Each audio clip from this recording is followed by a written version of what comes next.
અનંત અંબાણીની દ્વારકા પગપાળા યાત્રાનો 9મો દિવસ 10 કિલોમીટરનું કાપ્યું અંતર.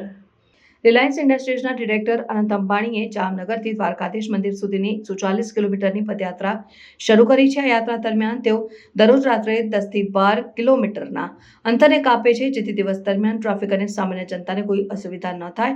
આ પદયાત્રા દરમિયાન અનંત અંબાણી સાથે Z+ સુરક્ષા અને સ્થાનિક પોલીસ દળ પણ હાજર છે. તેમનો હેતુ આ યાત્રા દ્વારા ભગવાન દ્વારકાધીશની કૃપા પ્રાપ્ત કરવી અને આધ્યાત્મિક અનુભૂતિ મેળવવી છે.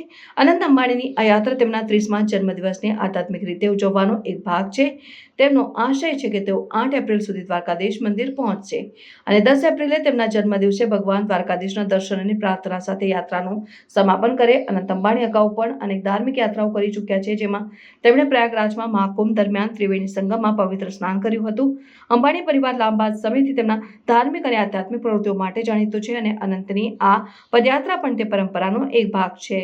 जामनगर मेरे घर से द्वारकाधीश की तरफ चल के जा रहा हूँ। आज मेरा 8वां दिन है और आप सबका शुभकामनाएं मुझे चाहिए और मैं द्वारकाधीश के चरणों में माथा टेकने जा रहा हूँ और आप सबको बहुत बहुत नमस्कार।